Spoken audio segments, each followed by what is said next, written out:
وإذا سمعوا ما أنزل إلى الرسول ترى أعينهم تفيض من الدمع مما عرفوا من الحق يقولون ربنا آمنا فاكتبنا مع الشاهدين وما لنا لا نؤمن بالله وما جاءنا من الحق ونتبع من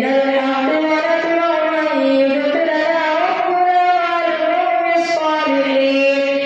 فأتابعهم الله بما قالوا جنات تجري من تحتها الأنهار خالدين فيها وذلك جزاء المحسنين والذين كفروا وكذبوا بآياتنا أولئك أصحاب الجحيم يا أيها الذين آمنوا لا تحرموا طيبات ما أحل الله لكم ولا تعتدوا إن الله لا يحب المعتدين وكلوا مما رزقكم الله حلالا طيبا واتقوا الله الذي أنتم به مؤمنون لا يؤاخذكم الله باللغو في أيمانكم ولكن يؤاخذكم بما عقدتم الأيمان فكفارته إطعام 10 مساكين من أوسط ما تطعمون أهليكم أو كسوتهم أو تحرير رقبة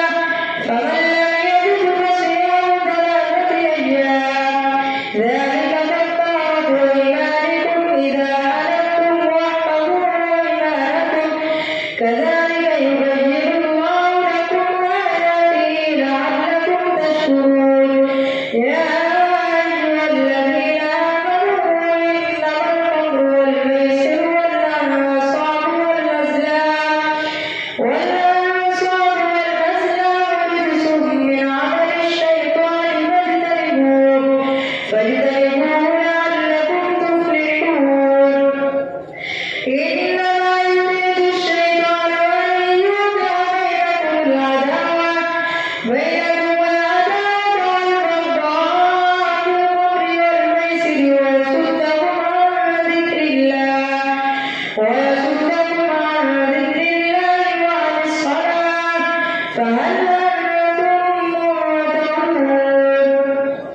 وأطيعوا الله وأطيعوا الرسول واحذروا فإن توليتم فاعلموا أنما على رسولنا البلاغ المبين ليس على الذين آمنوا وعملوا الصالحات جناح فيما طعموا إذا اتقوا وآمنوا وعملوا الصالحات ثم اتقوا وأحسنوا والله يحب المحسنين يا أيها الذين آمنوا لنبلونكم الله بشيء من الصيد تناله أيديكم ورماحكم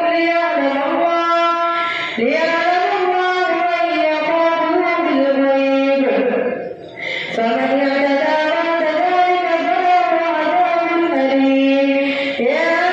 أيها الذين آمنوا لا تقتلوا الصيد وأنتم حرم ومن قتله منكم متعمدا فجزاء مثل ما قتل من النعم يحكم به ذوى عدل منكم هديا بالغ الكعبة أو كفارة طعام مساكين أو عدل ذلك صياما ليذوقوا وبال أمره عفى الله عما سلف ومن عاد فينتقم الله منه والله عزيز ذو انتقام. أحل لكم صيد البحر وطعامه متاعا وحرم عليكم صيد البر ما دمتم حرما واتقوا الله الذي إليه تحشرون جعل الله الكعبة البيت الحرام قياما للناس والشهر الحرام والهدي والقلائد ذلك لتعلموا أن الله يعلم ما في السماوات وما في الأرض وأن الله بكل شيء عليم اعلموا أن الله شديد العقاب وأن الله غفور رحيم ما على الرسول إلا البلاغ والله يعلم ما تبدون وما تكتمون قل لا يستوي الغني والطيب ولو أعجبك كثرة الخبيث فاتقوا الله يا أولي الألباب لعلكم تفلحون يا أيها الذين آمنوا لا تسألوا عن أشياء تبد لكم تسؤكم وإن تسألوا عنها حين ينزل القرآن تبد لكم عفى الله عنها والله غفور حليم قد سألها قوم من قبلكم ثم أصبحوا بها كافرين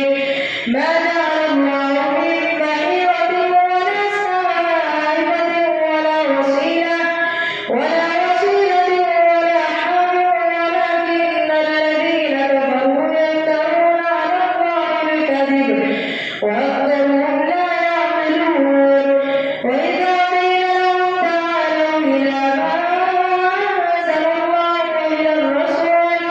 وإلى الرسول قالوا حسبنا ما وجدنا عليه آباءنا أولو كان آباؤهم لا يعلمون شيئا ولا يهتدون يا أيها الذين آمنوا عليكم أنفسكم لا يضركم من ضل إذا اهتديتم إلى الله مرجعكم جميعا فينبئكم بما كنتم تعملون يا أيها الذين آمنوا شهادة بينكم إذا حضر أحدكم الموت حين الوصية ذوى عدل منكم أو آخران من غيركم إن أنتم ضربتم في الأرض فأصابتكم مصيبة الموت تحبسونهما من بعد الصلاة فيقسمان بالله إن ارتبتم لا نشتري به ثمنا ولو كان ذا قربى ولا نكتم شهادة الله إنا إذا لمن الآثمين فإن عثر على أنهما استحقا إثما فآخران يقومان مقامهما من الذين استحق عليهم الأوليان فيقسمان بالله لشهادتنا أحق من شهادتهما وقد اعتدينا إنا إذا لمن الظالمين ذلك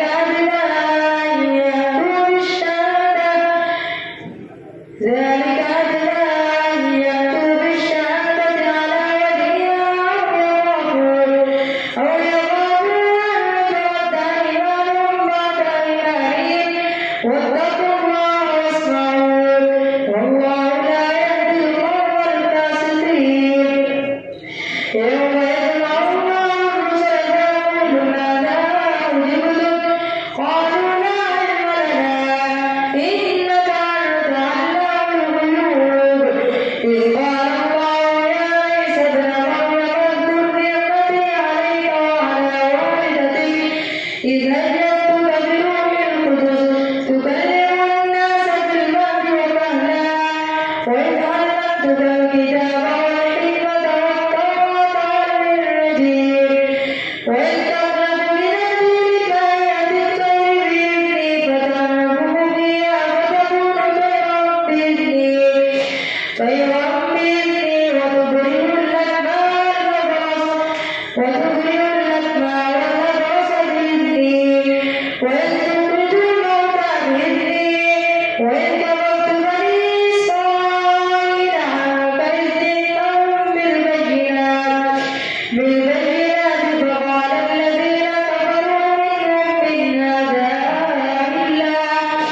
إن هذا إلا سحر مبين وإذ أوحيت إلى الحواريين أن آمنوا بي وبرسولي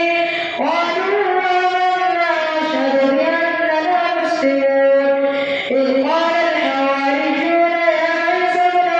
مريم هل يستطيع ربك أن ينزل علينا مائدة من السماء قال اتقوا الله إن كنتم مؤمنين قالوا نريد أن نأكل منها وتطمئن قلوبنا ونعلم أن قد صدقتنا ونكون عليها من الشاهدين قالوا نريد أن نأكل منها وتطمئن قلوبنا ونعلم أن قد صدقتنا ونكون عليها من الشاهدين قال عيسى ابن مريم اللهم ربنا أنزل علينا مائدة من السماء تكون لنا عيدا لأولنا وآخرنا وآية منك وارزقنا وأنت خير الرازقين قال الله إني منزلها عليكم فمن يكن بعد منكم فإني أعذبه عذابا لا أعذبه أحدا من العالمين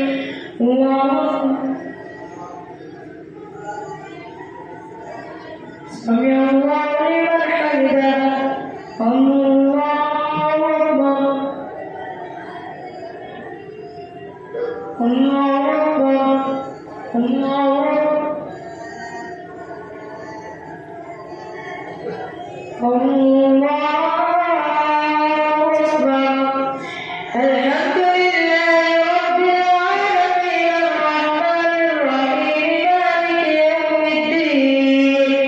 إياك نعبد وإياك نستعين اهدنا الصراط المستقيم صراط الذين أنعمت عليهم غير المغضوب عليهم ولا الضالين وإذ قال الله يا عيسى ابن مريم أنت قلت للناس اتخذوني وأمي إلهين من دون الله قال سبحانك ما يكون لي أن أقول ما ليس لي بحق إن كنت قلته فقد علمته تعلم ما في نفسي ولا أعلم ما في نفسك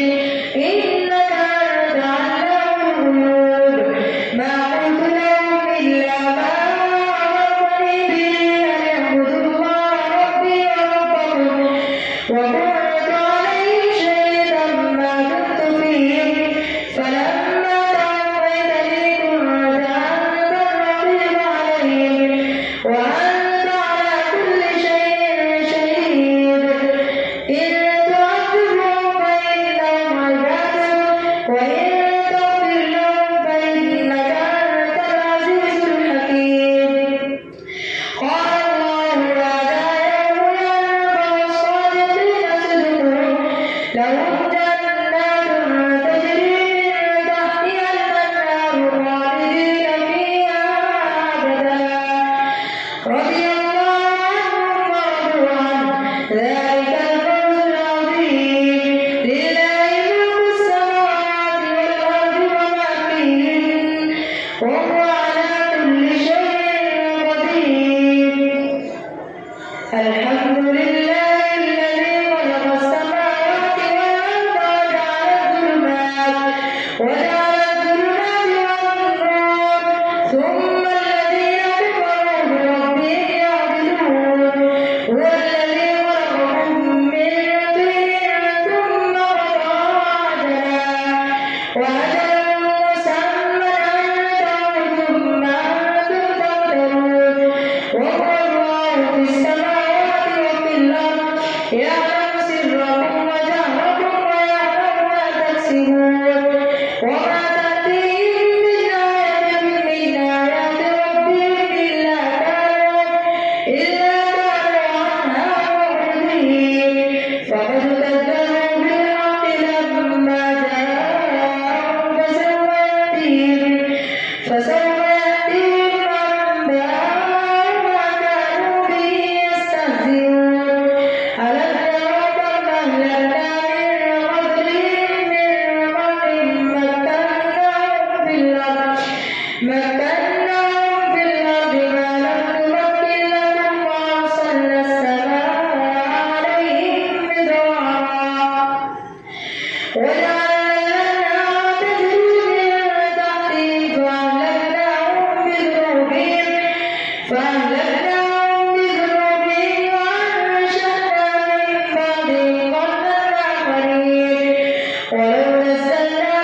يقول الذين كفروا إن هذا